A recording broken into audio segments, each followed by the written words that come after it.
guys, so we discussed a little bit more about how to be smart with your money. Now let's take a look at the car usage rules. What I mean by that is obviously you bought the car, you're about to enjoy it. So what should you be aware of, and how do these rules apply? So first off, being cautious of the mileage you put on the car. So obviously you bought it to enjoy it, but with moderation. If you bought a nice luxury car on with the hopes of reselling it, obviously you're probably not wanting to take 2,000-mile road trips with it, or ultimately take risks in terms of putting miles on it every day and every day out. So being cautious of the mileage, how do you determine how many miles you can actually put on a car? Consider yourself ultimately buying the car with less miles than what it's supposed to have on it. And then look at the difference between the mileage it's supposed to have with the mileage it has. Whatever that difference is ultimately is what you can ride up the mileage to. And that differentiator right there is, even though it may not be a lot, but even if it goes past it a little bit, it's okay. The idea, though, is to drive up the mileage rather than drive up the years to make it work.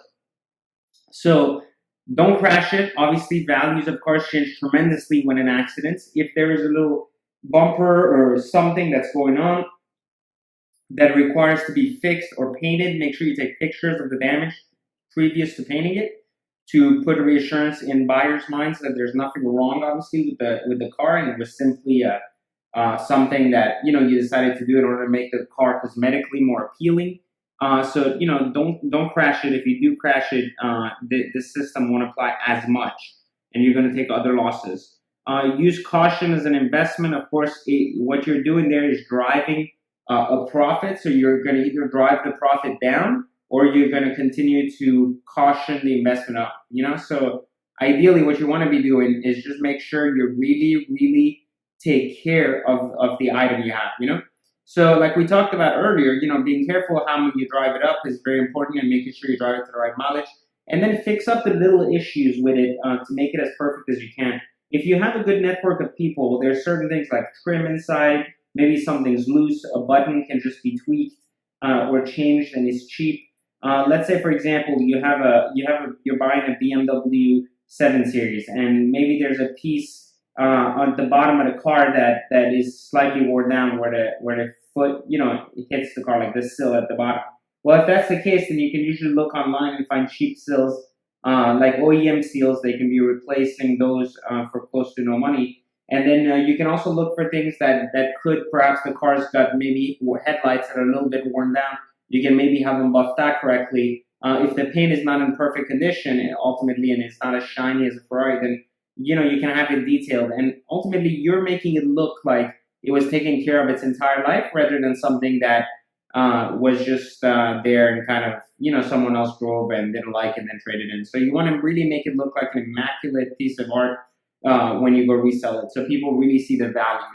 And then again, like I said, just detail it, have it ready, so that when you do the sales ad and when you take the pictures, then ultimately you have something that really looks the part. Here's two important things. First off, pictures do matter. And secondly, make sure you have your sales ad the minute you get the car. So when you get the car, don't waste it like trying to drive it and everything. Take the pictures, start your ads, start the selling process immediately. We're going to talk about that in a little bit, but nonetheless, start that process now, and then enjoy your car. It takes time to sell cars. They don't go overnight. So it's important to go ahead and start that process immediately. On to the actual rules of driving your car. I wrote this 4C Entourage a while back. Actually ended up on a reality show that might air in April. But it was pretty cool. But nonetheless, this is more rules for driving your exotic car. But again, it kind of applies to high-end luxury cars as well. So realize that your car is meant to be driven. Don't be afraid to drive it. You don't want it to sit in a garage just collecting dust and then drive it. And also don't be afraid to actually get on it a few times. A lot of these cars are meant to be driven. That's why they make them with big motors. So use them. Don't abuse them. Use them. Now, don't go to the dealership to get repair work. Don't go to the dealership to get service. Find a good independent mechanic. Save thousands. And find a good OBD2 connector. A reader scanner, and make sure you can read your own codes. Half the times, you're going to waste a lot of money going to the dealership just to get a diagnostics on what's going on with the light, and these exotic cars are notorious for throwing check engine lights. So don't waste a lot of time, with trying to go to deal just to get diagnosed. Just put your computer, read the codes, plug them in on Google with the name and brand of your car, and you'll see all the other people having similar issues and what they usually are. There's 1,000 websites devoted to this. Don't waste money and time. Don't allow significant others or people in your life who wear makeup to put their mascara on or their blush and then use that to go ahead and put it all over the door handles, the leather, and everything else. A lot of these cars, like Ferraris, Aston Martins, have really fine leather that ends up getting really damaged if the makeup's not taken off of it pretty quickly. So just be cautious of that, as the makeup will cost you. Like I said, the leather interior is very fragile. Again, the hand-stitched finer leather on the seats and the dash should be treated very, very carefully when sitting in and out of the car.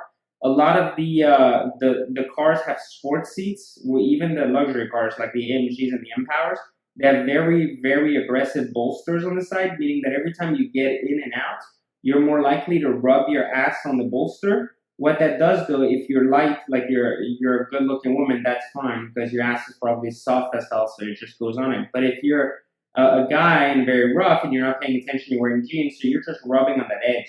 That's usually why you see a lot of used cars with tore-down bolsters, is because people are really not paying attention to how to get in a car. So watch your ass, make sure it's not scratching the car. And then this is a funny one, but I've always said, if you're going to do anything like impress ladies, try to pick them up, have sex in the car, whatever it is, just make sure you watch out for the stilettos, because some of these heels are very sharp, and most of these cars have suede headliners, not cheap to fix from experience. Just be cautious there. Then again, here's a really important one. You don't have anybody to impress, so don't waste a lot of time over revving your car. When arriving, just, you don't need to make a scene so everybody hears your car take off. Obviously, the car itself gets attention enough, and you'll get even more attention acting normal rather than someone that just rented the car for a day. Also, make sure you don't valet. And not that I don't like valets, and not that I don't like parking up front. But, if you're going to park up front, keep your keys, pay the extra $20, don't be cheap. Once they curb your wheels, you're going to be begging, for a $1,500 refund, and they'll play the whole denial game like we didn't do that, that's how it was. So ultimately, again, a few rules to be careful. Electronic clutches are real clutches. That's a good one. I think, a lot of people know, but some people that are not familiar with exotics, clutches can be expensive, like 10, 12 grand. So a lot of people think that just because it has the electronic e-gear, it's no different than your Kia or your Hyundai that allows you to shift your automatic gearbox with the buttons on the steering wheel. No, it's very different. So those Kias are automatics and have a manual override. So ultimately, it's like toys for a monkey. It's like, it'll do it for you. But hey, if you want to play with buttons, here you go. With the real exotics and the M-Powers that have clutches, what ends up happening is there is a manual that's being driven with an automatic override. So the cars are manual, even though there's no clutch per se. However, the actual function needs to be done in manual mode. Sometimes it can be put in automatic so that you can pick up a cell phone or whatever else it is. Those cars are meant to be driven as 6 speeds, 7 speeds, whatever they are, with paddles, meaning that you have to understand how to actually rev the clutches and not over rev or just keep riding a gear, etc., so that it actually burns the actual clutch tank. The bad part with this is that you can't actually tell when the clutches are being burned. Unlike a real clutch, like on a 6-speed manual, like the old school clutches, you are not going to smell it and you're not going to see it as much. You're just going to wear it down. Some of these older e-gear boxes are really crap, and the newer ones are better, but the older ones are not. What that ends up doing, though, just so you know, so the real problem is, what that ends up doing is you don't realize you're wearing it down, and the clutches themselves in those older cars, they're not that good with the bearings, so they're wearing down twice as fast. So I've seen Murcielago clutches that were like, God, I don't know, like 18 grand, all said and done, because the motor had to come out with the bearing and everything else.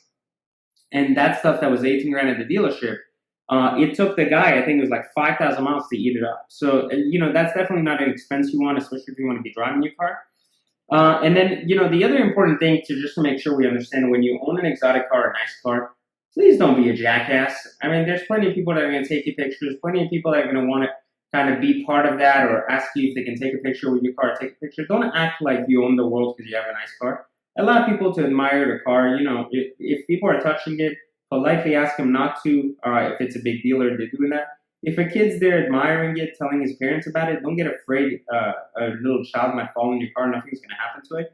Just make sure people, stay respectful, but stay respectful back. If you can't deal with the attention, I've seen so many people stuck up with this. Like a guy has a Bentley and he's like, "Oh my God, why are these people like looking at me or looking at my car?" Or some guy drives an Aventador and he wonders why people are putting, their handprints on it. Obviously, it's the envy of the world, and if you can't deal with that kind of attention or you're not looking for it, then like I always say, go drive a Toyota. They got plenty of those. Nobody gives a shit. So let's look at the timing a little bit. Let's look at the type of, like we said, about a 6-month time frame is what you really want to be looking at. Now, in this particular example, I talk about start selling by around the 6 to 8 months to get rid of after 1 year. If you're doing this from a leisure standpoint, then that makes perfect sense. Start driving in 6 months, list it within 3 months. You're going to get rid of it. And then you have like ultimately 6 more months in case you can't get rid of it to kind of lower your price and play with it. However, if you're doing this from a business standpoint and need to kind of move forward, just please keep in mind that the best way to do it is just buy the car, immediately list the car, and then from there, once you immediately have listed the car, you can pursue the next step ultimately and try to sell it whenever a buyer comes back. It could be a week, a month, 3 months, but at least that process needs to kind of almost start immediately.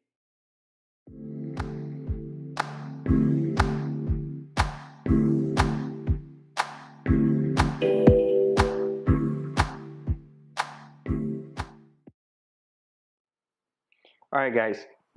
So we talked earlier about how to actually identify cars to actually buy. We looked at the same screen here on AutoTrader, and I want to go back to this screen for a moment because we're going to talk a little bit about how to sell a car. So selling a car is about visibility. It's about having the car in all places the same way the dealer does. AutoTrader, eBay Motors, Cars.com, and any other source you can find. Craigslist also has good cars that you can find, especially on the cheaper ones you want to flip. And then also looking on like specific forums. Forums are a great source for cars. So we're going to go through that. I'm going to show you some of this stuff. But so on the selling side, here's some important things. I wanted you to see this particular thing we looked at earlier here, which was this BMW M6. We looked at this earlier in the program when we kind of looked at the best ways to identify the car. So here in this case, we're looking at the car. I want you to see the way the dealer is taking photos here. They're not glamour shots. They're not like epic shots of the car. You'll see that they're non-edited side shots, face shots. They're showing you the details on the car, like the tire shots here, the wheel shots, the brand of the tires. And again, you go into the interior showing the wear, etc.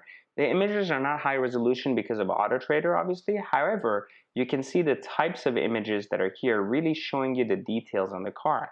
And then other things that are not happening here, you're seeing here like the close-up on the buttons. You're seeing the close-up on the start button just to show you the quality of the car rather than just tell you how great of a car it is. So people that are trying to buy a car already have decided they want a type of car. So you're not trying to sell them the idea of buying an M6 in this case. You're trying to sell them the idea of buying that M6. And therefore condition is the only thing you're looking for to showcase in your actual description in car. The one thing the dealer doesn't do is the dealer doesn't really use a good way to describe here what options are in their car, other than just because in most cases they don't have a clue, especially if it's not a car they're selling, right? So it's not like, in other words, if this is a Lexus dealer and they're selling a BMW, they don't know BMW option packages in full usually. So they don't take the time to really address them all through here. The main thing though is to look here and see that the way the dealers position this ad, and then take a look at some other private sales to see if they're doing a good job or not. Because here we're talking about you selling your car, right? So let's look here at someone who has positioned roughly about 12 different pictures of their BMW M6 that is for sale. Here if we look, however, and we're about to take a look at the same listing for the same BMW, right? For the same type of BMW, except this one's a coupe, and we're looking at the way this particular person's done their listing. They have shots of the interior, they have shots of the side, angles, again, more of the interior, the trunk. This is a decent ad. Like, it's not excellent, but it's decent. You can still see that there's not that much clarity because the pictures are more photogenic than they're actually of the car itself. But we could definitely use more interior pictures. Closers, they're very dark, they're hard to see. These little things are very easy to distract someone from buying the car. Because remember, people have the option to buy from the dealer, from a person. In most cases, they can walk in a dealership, get financing, do all the paperwork, not have any issues, and literally walk away happy with a car, right? In your case, you're a private seller. The dealer doesn't, like, the person is like, why should I go buy it from a person where I have to do all of these things separately, run around, try to figure everything out? The only reason they would is, one, they're going to save on price. Two, you have a car they want that they can't have elsewhere. The Mercedes CL I had was so incredible because of the color combo that no one else had one. So no matter what, people would buy that from me rather than a dealership because they couldn't buy one from dealership, it wasn't around. But if you're having a black on black M6 like this one, pictures will sell the car, the description, and then finally the price. So you have to make it as easy as possible for someone to purchase a car from you, such as even on your ad, you should refer them to where to get financing so you can show them options on how to get the financing done at a cheaper rate. You should also give them the opportunity to see every aspect of the car. Have a phone number listed so people can reach you and ask questions about the car further. But then more importantly, make sure the pictures are detailed enough where the person is getting a really good feel for the amazing condition the car has, because they may not get such a feel from the dealer photos. And if you can persuade them to do that, then it's great. And then here, if you look here, I'll tell you, like, there's additional warranty left, there's a non-smoker, all records car, upgraded sound system. These are good things, but listing them in bullet points and making it easy for the viewer to really read is really, really important. So in this case, I would give this ad like a 7 out of 10. It's a decent ad. It's not a great ad, but it definitely has some good potential to help sell a car. We're going to look at someone else's ad for a similar car as well. This one has more photos, so let's see what they're up to here on the same exact kind of search page, because I want you to think this way. You have to kind of search for the vehicle you're selling and see what your competitors, other people, are selling and how they're doing it. So let's take a look at this ad, and see if we have better pictures here or not, or better description. So here we have, again, side angles, wheel picture, tire picture. I mean, look at this picture though. This doesn't even make sense. You can't tell the tread on this whatsoever. So you can't even tell like what this is an image of. It doesn't describe the tire, doesn't show the tread. What's the point of a half of a tire picture? It's stupid. So these are things where you're having a good opportunity to show something about the car and your laziness doesn't. The convertible top operating, not necessarily necessary. Things like this, like the back seat with a kid, it's dependent on who you're trying to sell to, but I would go away from that altogether. And then here, just in general, looking at the car at angles, top down. There's one thing that's good here. They've taken pictures of the car with the top up and the top down. Really important if you're selling a convertible. Here in the description, this is a one-of-kind color combination M6, drive the dream, cold air intake, and race exhaust added. Okay, that is completely retarded. It's not a one-of-a-kind color combination. It's a rare color combination because it's a metallic gray on ivory, but nonetheless, that's still not that unique. It's unique to a degree. And then again, this is the thing: bumper to bumper warranty left with 4 years doesn't really make sense because that's not possible. So you have to understand, like, is this an aftermarket warranty or is this a real warranty? So this lack of information is where you're not really building confidence for a person that's choosing between, do I go to a dealership and get everything, or do I stay here and ultimately like take a chance with this person? So cold air intake and race exhaust, I would love to know what type or what it is, especially if it was going to purchase a car. I would love to know what type of modifications are done to it to see if it's to my liking or not. None of these things are mentioned here. So again, very important parts of the process that are missing here that could have given this car a much better chance of actually getting purchased. So now let's take a look at the same deals, but let's go to eBay now. And let's take a look at the same deals now on eBay. If we're on eBay, right, and we're looking for the 2008 M6, which was what we're looking for earlier, and again, we're going to cars and trucks only. Now, in this particular section, most of these cars here, I see maybe one that could be a private person, but most of these cars here are listed by dealerships. And again, looking at what dealerships are doing to sell their cars is very important, because remember, when a buyer is looking for a car to buy, which is your car is for sale, they are coming to the same places where dealers are listing their cars. Making sure that you have your car listed the same exact way as an actual dealer would gives you the exact same leverage. So you don't want to lose your car to a dealer, like because they are doing so and so and you're not. We just looked at an M6 that was a salvage car, doesn't really count. Let me go and try to find you this other thing. This is another strategy used on eBay. This guy's trying to sell a 650 Sport and it looks like complete shit, and he listed on their M6 to persuade someone that's buying an M6 they should go buy his piece of crap. So really bad strategy. It pisses people off more than it helps them, because obviously I'm here looking for an M6 and you're showing me a 650i. It's not appealing. So it doesn't really work, especially if you have ghetto rims like that on it. It's not going to do anything for you. So in this case here, again, this is a dealer ad. I just want you to see the clarity here. In eBay, dealers do a much better job of listing the cars because they realize that people are looking for cars and that are further from them. You can see the crispness of the actual each and every image. You can see the clarity. You can see the quality is focused on the details and it's not focused on the actual car itself. But even for this photo here, you can see this car does not have the extended leather package, which is what we were talking about earlier. And in a lot of pictures, you can't tell because they're such bad pictures. So you can see this dealer does a good job at putting the car in a studio that it uses with correct lights, and then does a really good job at taking photos. Now imagine this. You're selling a BMW M6 in the same year. Why should someone buy it from you if your images are not looking this good and convincing them to call you instead of this guy? So the only reason would be that your price is either so much lower, which you don't want to lose money on a car, right? So you shouldn't have that low of a price. Or that you have a unique color combination that no one else can find at any given time. On a car as common as the M6 in the car market, then trust me, that's very hard to do. So it comes down to, do you want to really liquidate your car or not? Let's look at another dealer here with the same exact thing. And again, sorry if I'm using the M6 as the only example, but it's just, I want to stay consistent through this video to show you kind of the same concepts as if we're buying and selling a car from the beginning.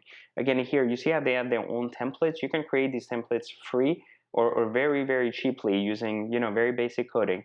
And then here, you can see again, in a studio, clarity in terms of showing you the condition of the top. Even you can see the wrinkles here.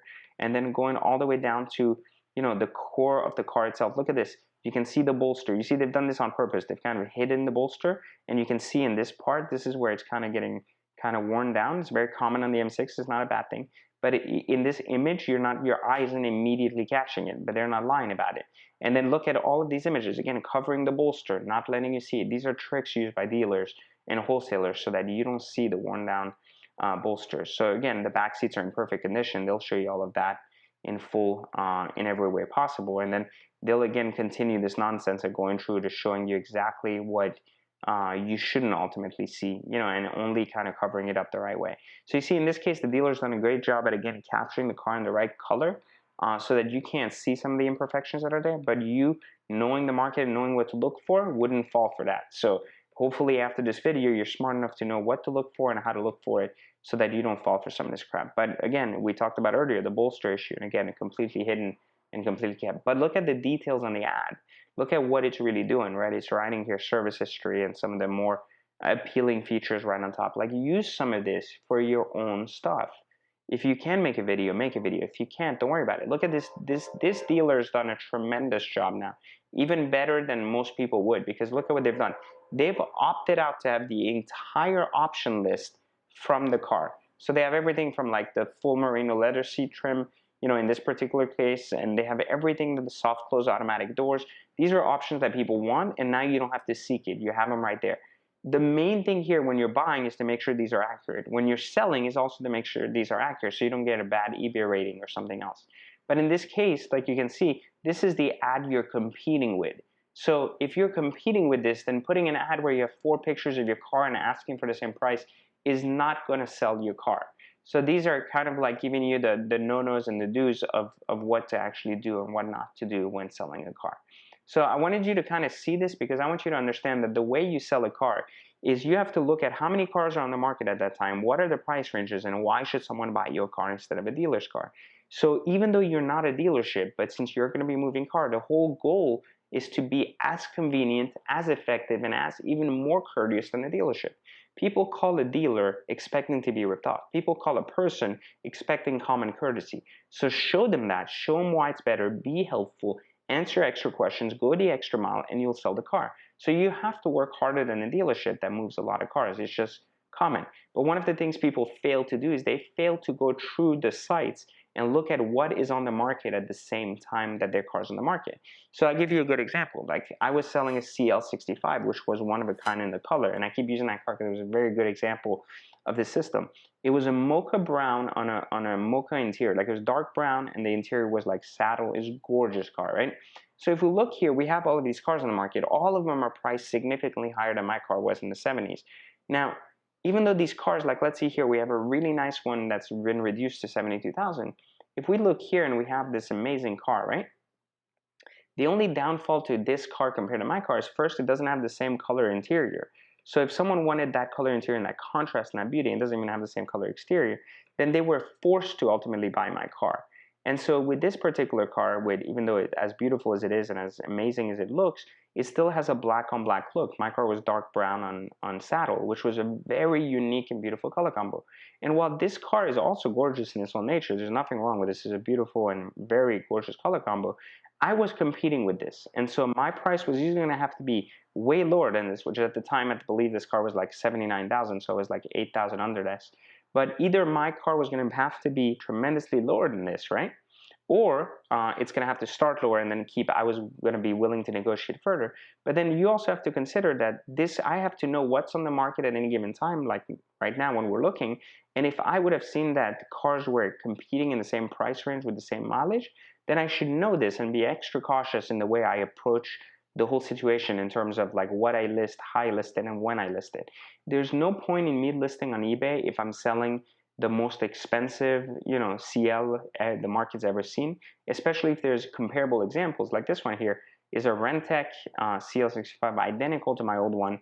Mileage was lower, and it's a better color combo. In my opinion, this is the only designer that was a better color combo, which was one in white and one of the most sought after cars. So this car now they're asking 99. If I'm asking 70K to start for my car, I'm 29K under. That makes good sense to list it, right? Now, if you have this other car, however, here, same exact car, again, 79,000, mileage is closer to mine. Again, you see the prices are getting closer. So I have to make good decisions as to when to list my car so I don't waste a lot of money on the eBay listings because they can be quite expensive, and I definitely don't want to be that guy that just keeps losing money putting $100 listings on eBay and not getting any type of results. So knowing when to list your car and how to list it, it's all about supply and demand. If there's a high demand for cars and you have the right car, you can list it for a higher price. If you don't, then you have to list it for a lower price, or you have to wait and play out the market the right way. Understanding that when you buy a car, also when you sell a car, is going to do wonders for you and it's going to really help you. The same can be said for AutoTrader and Cars.com, which is another one of those places you definitely want to have. But again, AutoTrader, eBay, all of those places are good places to sell a car and to look for. Now, on the forums, which we talked about earlier, I want to kind of show you this so you kind of see what I'm talking about. So MB World, for example, if we're looking at a Mercedes, you can go here. This is just, I know this may kind of be weird, but telling you to go on a car forum, but car forums are amazing because you can have the best private value cars ever with people that are fed up with putting shit on eBay, but it's an extension of eBay in a way because you have all the modified cars. So when you're buying and selling a car, especially if it's modified, sell it on forums. Forums like 6Speed Online, Luxury 4Play, other places where, you have, depending on like the type of car, if it's a Mercedes on MB World, if it's a Honda on HondaTuning.com, like all of these places that are specific to the cars where people are looking for these cars. And you can go, they have a classified section, which is really, really cool here. I'm trying to look for it. I know it's somewhere around here. So it's not the vendor one, it's classifieds here, Mercedes vehicles. So if you're here in the classifieds, you can see what's on the market. This is an amazing tool if you're buying a car. And then what's even better is this is even greater if you're trying to sell a car because you can reach the direct demographic that wants that car, that knows everything about it. You have to have a good heart on this because you're going to get ripped a whole new one if you're on here and you don't, you're pushing prices that are way too high or you're not doing a good job at ultimately positioning your car. It's just a bad idea. So in this case, look here, someone is selling a 2006 CLS55 IWC, a really rare edition of a car, completely customized. And again, they're asking a little bit more money. This can be negotiated down, but a great place to go find really well-tuned cars and put together cars. Not all of them are steals, but definitely a lot of them. And we're going to see what this guy's selling and see again, terrible if he's using the service and we're not able to actually see the car. But this is the car he's selling, and he's selling this for a decent amount of money. So again, you're talking about he's trying to get good money for it, but where else are you going to find an IWC CLS? There's not that many of them out there. So even though it is asking a little bit more money, he has a very unique car. 55 of them ever built, really clean color combo, and the only color combo IWC cars came in. He has his wheels on it. Again, these are cars that are very specific and harder to find out there, and the first link I clicked on was one of those. You can find cars all the way from old to new, and you can also sell cars from old to new, but it's just really, really, really good place to be, especially if you want to sell cars and buy cars, just to know what's going on at forums, who's selling what. And then a lot of times you can use these forums if you want to help yourself, because what you're doing is you're able to kind of see the history on a car. So you can go and ask members on a particular section if you're looking for an SL Mercedes and say, hey, I've seen this. Does anybody know this car? You'd be surprised how many people in the area or how large these forums are and how quickly things kind of get out there. So I just wanted to kind of tell you a little bit so that you could kind of see how the forums work as well. This is also an amazing part to sell a car. And remember, people are buying cars from members just because they either want a better price or they want a better car. And so if you can't provide them either of the two, you got to wonder, like, how are you going to make it, right? You got to position either your ad better, yourself better, the car better, or locally better. And you can use tools also like Craigslist. I was hoping I could find it. I don't think I have it on here, but you can go on Craigslist as well. And if you have a cheaper car, like under 30 grand, and it's a good bargain, you can also list it on Craigslist. If you're playing with smaller cars like Focuses and Fords and Hondas and stuff, Craigslist is a great place. A lot of people look for those kind of cars. But on the higher end cars, I would definitely stick to the more focused forums, or I would even go into AutoTrader and eBay, as we said. But I think this should give you a gist on how to sell a car. I'm going to obviously also include the how to walk you through this with the Udemy course that we previously had. So, you know, there's a section which I'll walk you through as well after this, which show you how to build the ads and what a good ad is versus a bad ad. But in this particular case, I think this should give you enough backbone to understand how to exceptionally position your ad and understand supply and demand really well. Important points we've learned today: buy low mileage, same model years with warranty where possible. So you're looking for lower mileage version of the same model years, meaning if you're looking at an 05 with 60,000 miles, try to find an 05 with 30,000 miles. If you're looking at an 08 with decent miles, then try to see if there's a warranty, if it's a CPO car, if there's opportunity to purchase from a dealer that offers a CPO car, so you have a hassle-free warranty, you know, with the car that's almost as good as the new one. Buy low volume cars, meaning AMG, M Powers, and again, don't focus on high volume like SL500s or you know S500s. Instead of an S550, look at an S63. You know, instead of an S63, try to gauge an S65. And then again, don't buy the lowest possible car or the perfect color combo. Buy the right value that's going to enable you to move it. So the perfect color combo to you is not to others. So be cautious of the fact that you're driving to resell. Drive safely and responsibly. Obviously, crashing the car, like we said, could have significant repercussions on your investment. And then sell actively and be prepared to make a deal. Do not actually consider that whatever you list for will immediately sell and that there's no other way but your way. So, you know, we're going to get into the case studies now, but for the most part, this is the process you're going to recap over and over. And you can do that with multiple cars. I typically do it with 2 exotics and 1 daily driver. But again, you yourself could do it with any amount of cars. If I really didn't need exotic cars, I'd probably own like 10 M-Power or AMG Lovell cars, you know, like the R series from Jaguar, etc. There's a lot of value in picking up 100K cars for like, you know, 10, 15K. So definitely, I would definitely recommend anybody that's considering buying those exotics to first start with normal, low volume, highly depreciated cars, really, so that you get a gauge for it and don't find yourself stuck in it.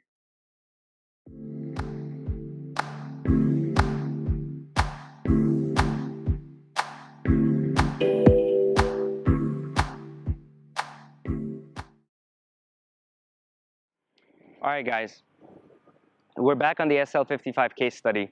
I'm going to go ahead and break down for you what made this car worth for us paying $29,500 and what some of the key components were where we were able to negotiate that down. as of today, it's like November 6th, I believe.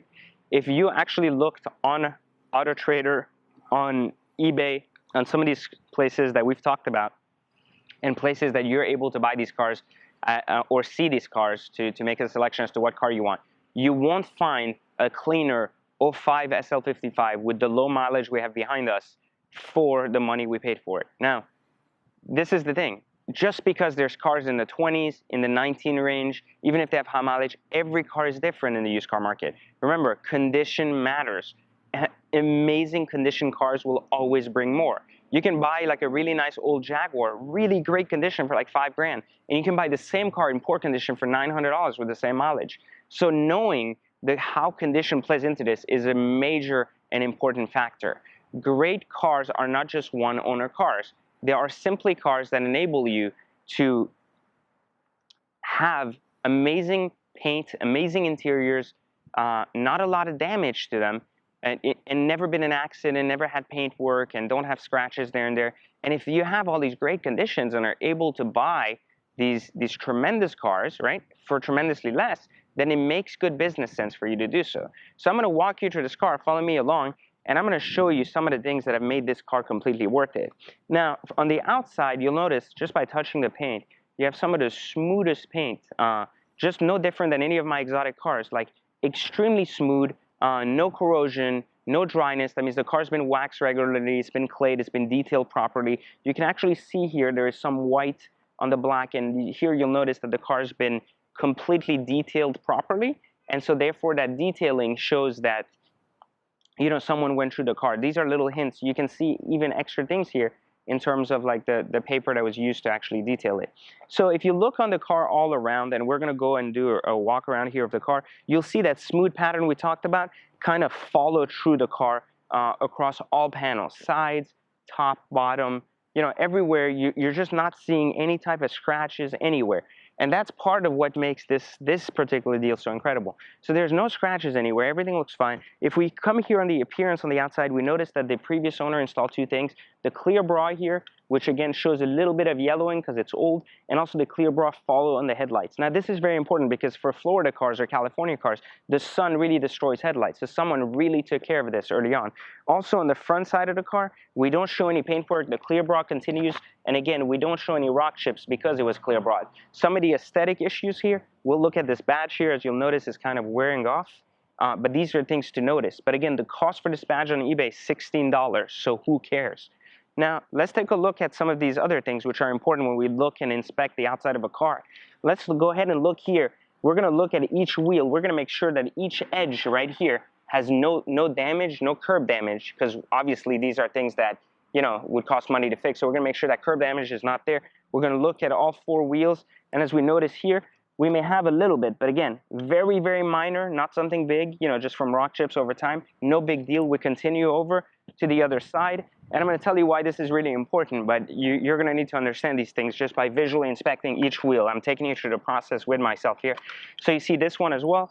And then we continue here. And on the front one, though, however, we do notice, you see the scratch here? We do notice this. Now, when we see things like that, it's important to know what they cost. So immediately we go on eBay, we take a look at how much does a used wheel like this cost, and we notice that the cost is $190. Big deal? Not at all. Worth replacing? Absolutely. But now, why didn't we do it? This car particularly, when we bought it, one of the things that turned off people from buying it, it was listed at $32,800. One of the main things that kept people from buying it, which they didn't want to buy, is because one of the wheels, believe it or not, the one in the back that I showed you earlier, was a chrome wheel, while the rest of the wheels were in the silver finish. Apparently someone had gotten or hit something and had bent a wheel and needed to get a replacement wheel, so they had gotten the wrong replacement wheel. A new tire on the back, but a wrong replacement wheel turned off some people. Car had 3 wheels, one color, one the other. That's not a big deal for us because we know the cost on the wheel is $190. This small scratch is so small, it's not noticeable. We're not going to keep these wheels anyways, which is the only reason we're not replacing the front one. The back looked really bad with the chrome, so we had to go ahead and replace it so that all 4 match. Now that we've looked at that, we're going to also look at something else that's really important on these cars. These cars are very low.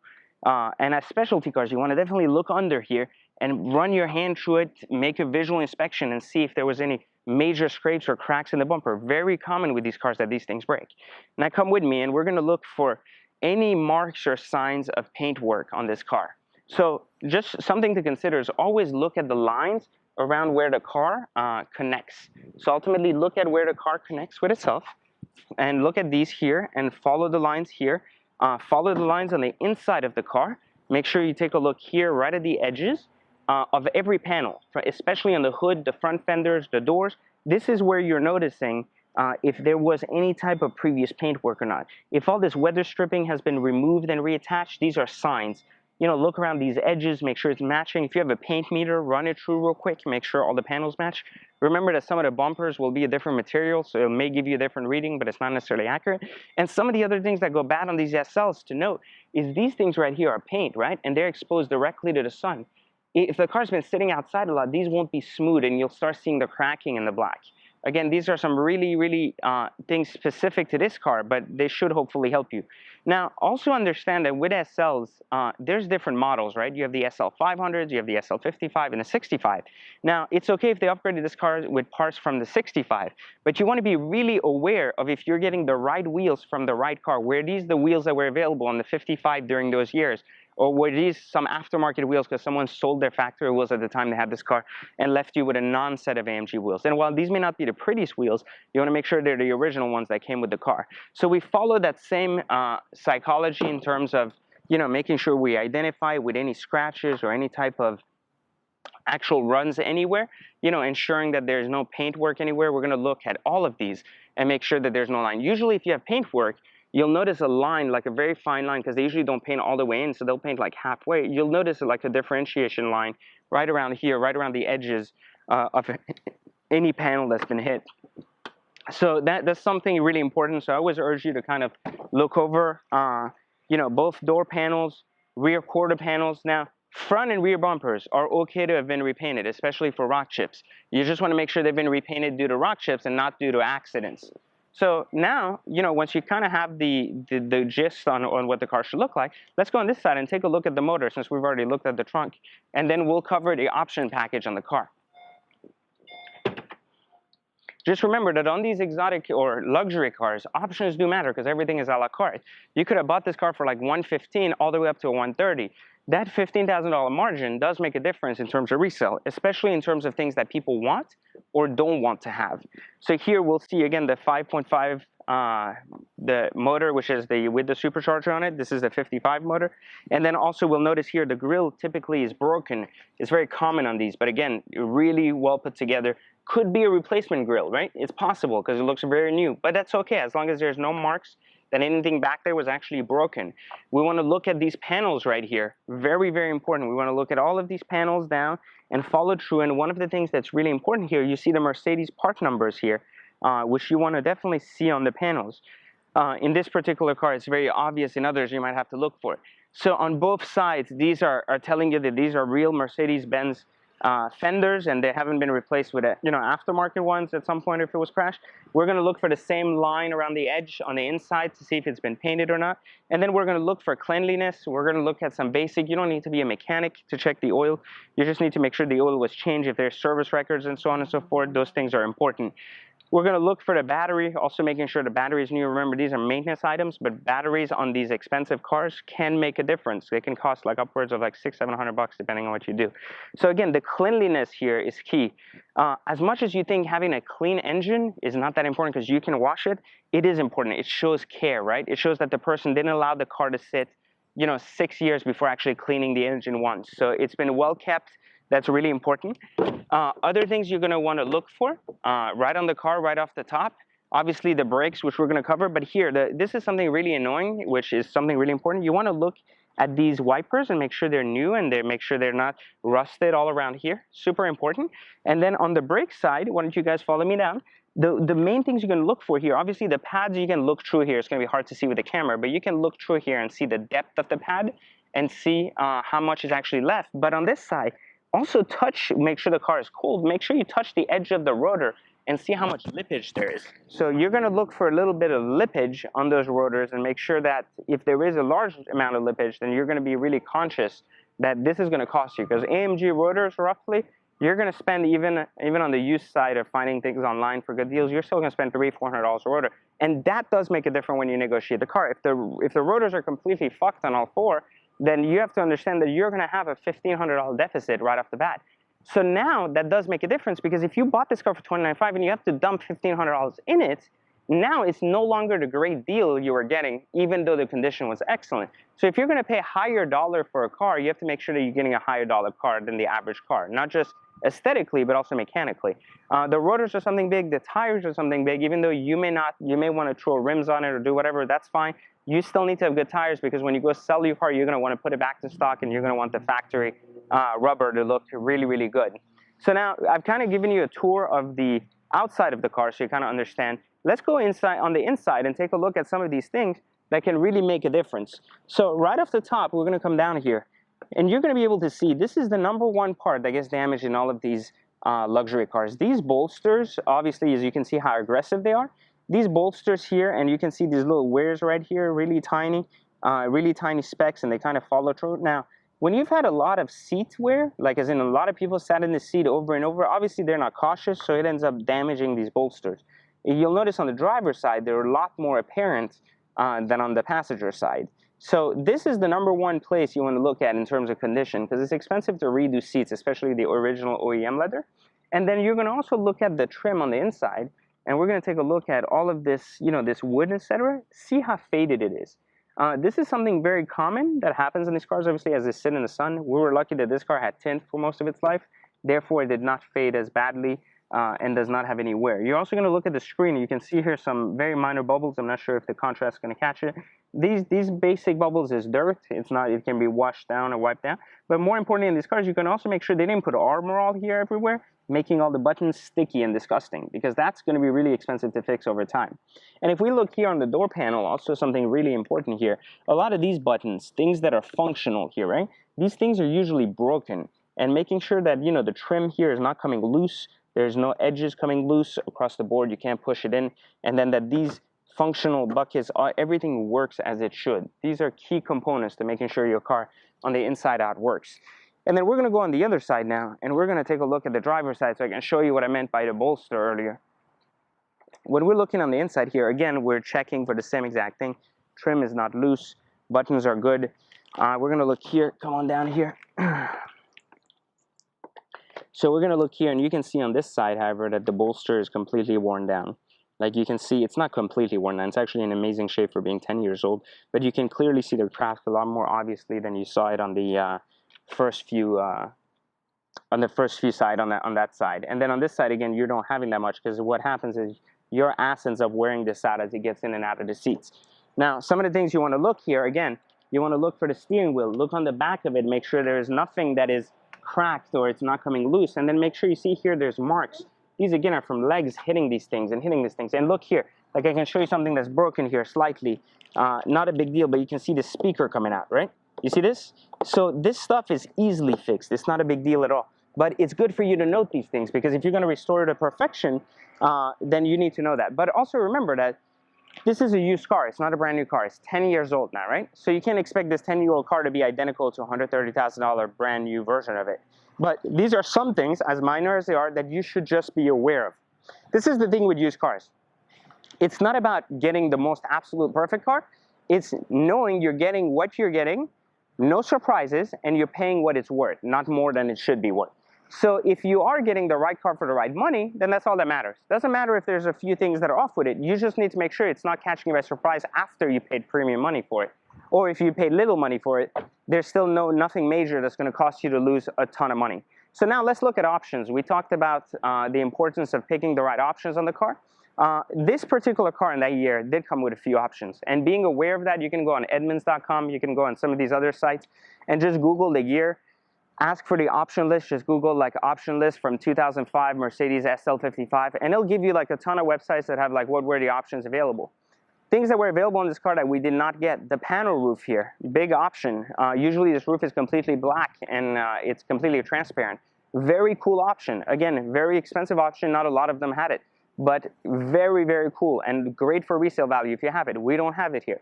Other options we're missing. We're missing Parktronic. Now, on purpose, we didn't want a car with Parktronic. But when you have Parktronic, you have these little dots going around your bumper, which ultimately these dots show you what is available when you're parking. So it tells you the space that you have front and back. I'm sure you've heard the little beeping that goes on.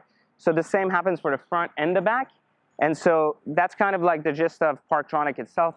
This Tronic, which is a very, very simple concept, just measures like the cruise control. We do have that one. And then as far as like heated seats, dynamic seats, we had this with this particular car where the seats move as you move and it massages you and stuff like that. So all of that stuff is in here. And as far as the radio, you know, we do have the upgraded Bose sound with the navigation. And we do, which I believe the navigation was standard. We do have the 6 CD changer, which wasn't. And other than that, that's pretty much it. I mean, the options were fairly limited. It wasn't like the huge option package available.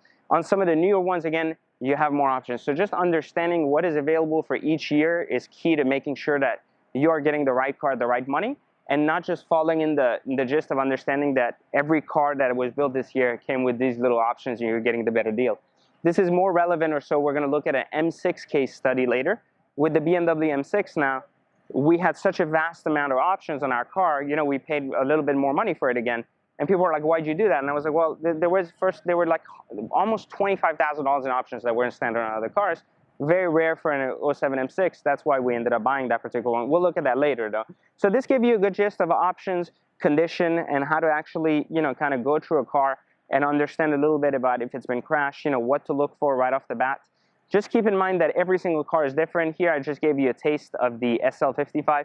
We bought an SL65 not too long ago. That was a Mars red one. We ended up returning it for one thing, and I'll tell you the funniest thing. So the SL65 comes with 2-piece core 19-inch wheels, which are very, very expensive. They're like almost like, I think it's $2,000 a piece at the dealership. They're very nice wheels. They're gunmetal, 2-piece lightweight forged wheels, and those wheels were on this particular car, which, you know, it was supposed to have it. When we did the inspection, we actually realized that the car itself, those wheels were the Chinese knockoff versions, because at some point someone had stolen the wheels off the car and someone had replaced them with knockoffs to save some money. Now, that makes a big difference. That's like almost a $5,000 difference for us, that if we're not getting in the car, then we don't want to put ourselves in and have this car with knockoff wheels that later we sell and someone says we sold them a car with crappy wheels. So we definitely don't want to do that. And here with this car, we found a prime example of a factory car that just looks phenomenal right at the factory. Great value, good gas mileage, hardtop convertible, great on the money, and less than $500 a month for something like this. If you have to finance it, is still a tremendously awesome deal, I think, on a great buy. There's a lot of cars like that, and we're going to look at some other case studies coming up.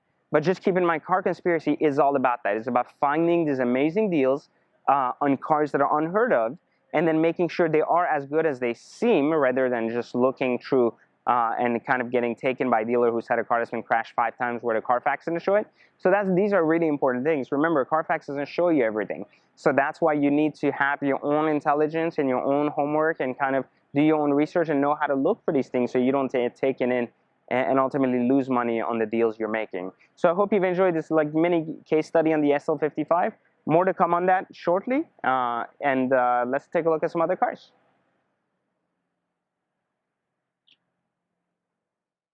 Now let's look at my CLS55 AMG. One of my all-time favorite cars, actually, probably one of the most beautiful cars I owned that was not an exotic car. I adore this car more than anything. Even to this day, I still look online to see if I can find a prime example of one of these cars for sale, because I thought this car was stunning. It drove beautifully. It was crafted to perfection. And honestly, Mercedes did probably the best job it's done in years on this car. Bought the CLS55 AMG in June 2010 with 13,000 miles for $54,500. Bought cash, no financing. Again, ran the ran the deal through the same dealer that did for me the Lamborghini. So I ended up getting my tax credit, didn't pay any heavy taxes on it. Then also consider the fact that this was one of the heaviest option CLS55s. It had a P2 package and everything else that was needed. Color combo was stunning in brilliant silver over black with gloss wood. I added roughly $6,000 in parts to the car between the wheels, the carbon parts, etc. Car was under full warranty throughout the entire time that I owned it. Sold in December 2010 for $57,900 with all parts locally. Total cost of driving $2,400 a month, $2,400 for the entire duration. Included the fact that I've added parts over 6 months. my cost of driving a $105,000 MSRP Benz under full warranty, $400 a month pre-tax write-off. What does that mean? That means that I spend the payment of a Volkswagen Passat on a lease on a $105,000 Mercedes CLS 55. Most people's dream Mercedes was my Passat. The next car, actually, this one was my Virginia car, 2004 Jaguar XJ R Series with the supercharger on it. Believe it or not, these cars were dirt cheap. Jaguars depreciate like they're just worthless. The best thing about this car was this was a separate car I bought, so there wasn't much of a tax credit or anything. The tax was about 3%. It was Virginia. So back in November 2010, a 17.9 for a $90,000 Jag. 17.9. That's correct, folks. It's crazy. People don't even believe how that's possible. So again, if you look at these, I put this here because a lot of people don't believe it. The MSRP on this is $95,000 up to $95,000 based on options. This is a depreciated 5-year retail value is here, which is, you see that wide range. Again, it depends on the model, being an XJ or XJR. There's a wide variety. And then the depreciated 5-year auction value, much lower. This is the key with Jaguars. They're just not worth anything on the wholesale side. Again, the average mileage for 5-year ownership should be 70,000. Good mileage for 5-year ownership under 50,000. And again, options needed mostly are all standards, but the only thing you can really get with the Jag is the rear entertainment system. It usually comes if you have you usually get the nav and then the rear entertainment. And then in this particular case, this car had the certified warranty on it, 6 more months left, which made it a bargain.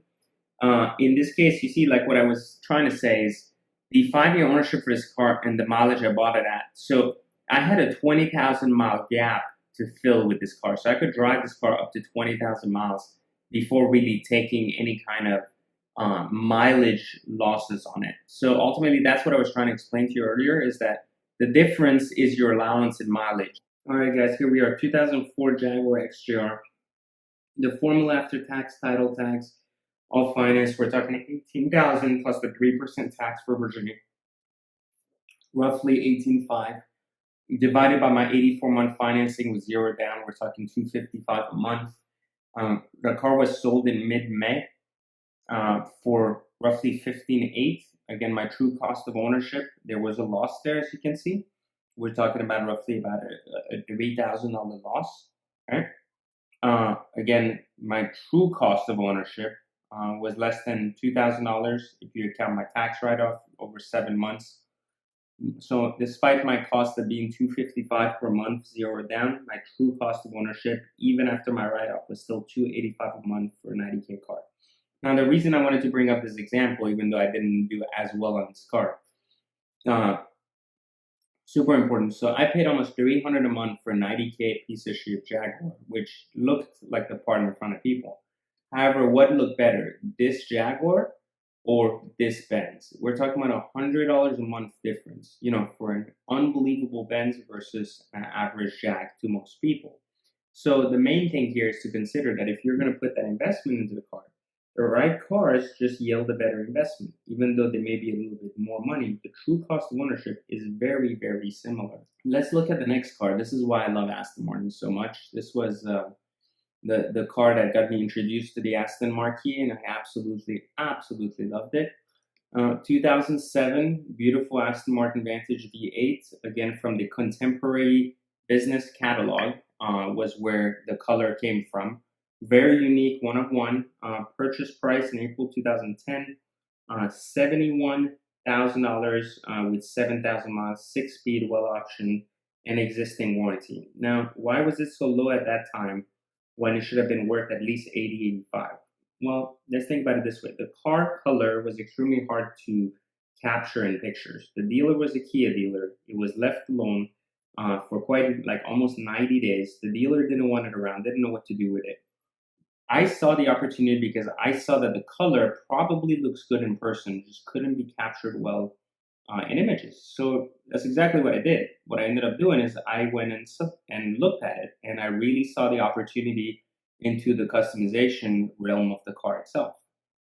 So I ended up putting about $11,000 down, financed the 60,000 at 3.7 over 84 months at credit union, $700 a month on a Vantage. Believe me, that's less than the lease on a base model Range Rover Sport. I ended up purchasing parts for it, roughly about 11,000 worth to make it look really, really good. And then ended up on the sales side. I actually, it was a hard time getting rid of this particular car, but nonetheless, I had it listed for almost 90K on eBay. It sold for 82,000 with 25,000 miles and all modifications. I ended up breaking down just that sell price at 69,000, so I could get somewhat of a tax cut for the 2K loss, and the modifications at 13,000. So think about this. So the car sold on eBay for 82,000, but here's the key part that you need to pay attention to: with 25,000 miles, which means in about less than a year, I put more than people put in their Honda Civics on an Aston Martin in mileage and still made money on it. The particular deal was good. The trade was better. The finding out how to actually make it, even though there was an investment in parts in it, the idea was that the car would look better that way and would attract more crowds. That's a risk. I wouldn't consider doing that if I wasn't really good at what I did with customizing cars. Try to stay away from modifications unless you're very good at what you do and you can appeal to the general public with it. Especially if you get deals on parts too, because I mean, some of these parts I paid 11,000, but we're talking about 25 grand worth of parts because I called people, asked for sponsorships, this and that. So with the tax write-off on the car, this car, the true cost of ownership, ended up paying me $560 a month to drive what today is considered one of the world's most beautiful Aston Martins, still circulating these days online. All you have to do is Google Project Aston Heaven, and it will come up with 100 links to all the magazines and websites that did a story on this car. It was absolutely breathless when finished, and really one of the best deals I've ever negotiated, because I've been paid, just like my first Gallardo, to actually drive, and I've paid a lot of money, and it just made great business sense. It felt good, but more importantly, before anything else, 25,000 compared to the 7,000 mile range that I bought the car with. Next car, 2010 LP560 Spider. I like this car. This was a really hot car. We actually used, I was actually telling you about this car in the beginning of this presentation when I talked about the example of owning this car versus the new 2013 LP550. Same identical car, one of the most beautiful cars you'll ever drive. Not because it's a Lamborghini, because this was just, it's a striking car and it's well put together. Yeah, it still has trim issues because it's a Lamborghini. It's still built by Audi at the end of the day. But you know what? This car is immaculate compared to my old Gallardo. It was absolutely breathtaking and very entertaining to buy. Now, this was a more expensive proposition. The buying, we're talking about September 2011, that's shy of $170,000. Financed with $35,000 and 96 months term, 5.8 finance rate, payment under $1,800 a month. That's a lot of money, right? Like, that's pretty crazy, $1,800 a month for a car. But if you're doing it and you want to drive it, it's actually not that bad if you consider the next side of it. So 5.8 finance rate was from one of those longer term companies like Woodside Credit. The 35,000 was ultimately my 20% down, and getting the 96 month term helped. But again, you see the higher finance rate compared to my other cars that I was showing you earlier in the same kind of time frame as well. So again, larger payment, larger down payment, but heavier car. We're talking about a $250,000 car, roughly still fairly new, and still at the time ultimately under warranty, which caused this number to stay high. Remember what we saw: year one it drops a lot, year two even more. So 168. This one I moved fairly quickly. I had it in September 2011. It was moved in December 2011 for $178,800. Lost after sales tax inclusion $650. Now, how is it that this happened? So I ended up buying this car at an auction. That was the main thing. And the main thing was, when I say an auction, it wasn't an auction. Let me clarify this. So a dealer was trying to send this car to an auction because they couldn't sell it. Because they couldn't sell it, I ended up making an offer on it literally the same day it was going to auction.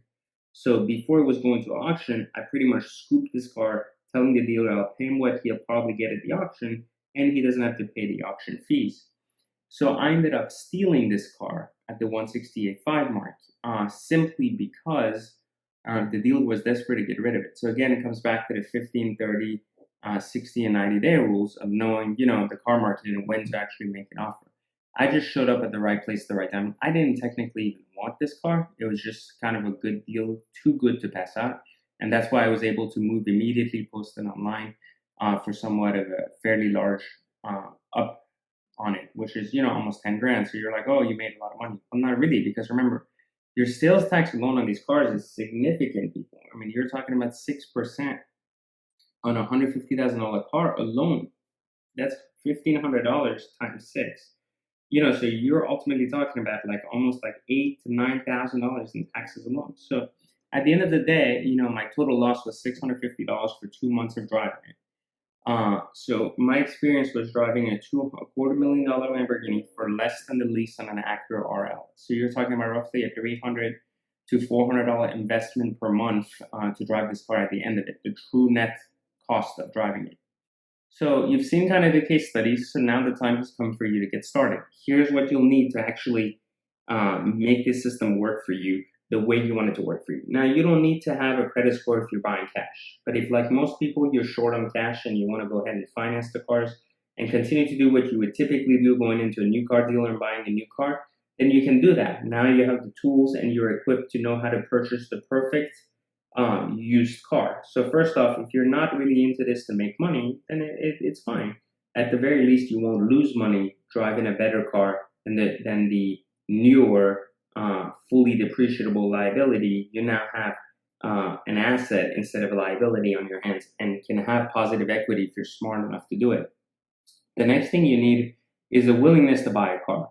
If you're not willing to walk in a used car dealer and consider a used car, then this probably isn't going to work for you, because if you want a new car, you can still use some of these tactics like the negotiations to bring prices down. I mean, I was able to negotiate a Volkswagen Passat CC lease for roughly what it costs to have a fully loaded Jetta. You're talking about a $38,000 car for the same lease price as a $22,000 car. So huge difference. Like, you can still negotiate and take advantage of some of the learnings here, but you have to be willing to put yourself at stake. So there is a risk to investment value that you need to consider if you're going to be successful with this. And then the other thing is, if you do want to undertake the system, you're going to need the income to actually play within the realm of cars you play in. So if I didn't have the income, I wouldn't be playing in the Lamborghini realm, but perhaps maybe something cheaper along the lines of, some BMW 3 Series, 5 Series, M5s, whatever it is I can find that's cheaper, I should say. So the more income you make, the more comfortable you are taking on this kind of debts, then the more likely you are to start playing in the bigger territory. Bigger territory, as you can see from some of my examples there, are truly different and not necessarily more profitable. Some of these cars that I bought for half the price of the last Lamborghini earned me much more money. And again, we're cheaper. So again, the car you're buying is the value you're buying, not really how expensive the marquee is or how amazing ultimately the deal is. Remember, the value on the Lamborghini was not as high for me as the value on the Aston Martin, but the price on the Lamborghini was a better bargain at the time I purchased it than the price on the Aston Martin. So again, even though it was more expensive for the car, it was a better pricing point. Nonetheless, the actual cost of ownership and looking at the taxes and everything else in the car, it simply made more sense for me to actually buy the Aston, because I ended up making money versus losing money. In some cases, you've also seen how I use customization to gain an advantage and sell the car faster. Still, nonetheless, stay away from customizations unless you have generally very good hookups in that industry or are very good in the taste you have in terms of how to customize cars, because not everybody will go for that kind of customization or will enjoy it as much as you do. So good luck to all of you to get started. Remember, again, I didn't create the system to prove to you that I'm an expert in PowerPoint. Instead, I created the system to really show you how to buy, leverage, drive, and turn your liability into an asset on wheels, and then learn how to actually sell it and recuperate your cash. So ultimately, all you're really doing is you're recycling your income, and you're recycling your liabilities into assets that you can constantly pull out of. So nothing would keep you from pulling your down payment in this car, your profit, and then going into a watch mode, and instead of investing more in cars, invest in watches. So This is just recyclable income that you can use for whatever you want. At the end of the day, since very little, I've had a 100K budget that I've played with, and that's the only thing I've played with till this day. So I still haven't depleted that budget because between the losses and the gains, I've still been driving cars free for the past probably like 8 years now. So nonetheless, for you to see, these were some things that I've put together. Again, if you have any questions or if you have any comments, feel free to shoot me an email, pj@secretentourage.com. I'd love to hear your feedback on the program, as well as know if there's any particular ideas or anything that you have that maybe I didn't mention that you'd like to see in the improved version of this DVD. Now, keep in mind that, again, like I said, I'm not a PowerPointer here, and I'm not the guy that's going to give you the best PowerPoint presentation, but I've done the car thing for quite some time, so there's a lot of valuable information. Don't let the PowerPoint kind of distract you from the reality of the information in this kit and the value of that information. So best of luck to all of you.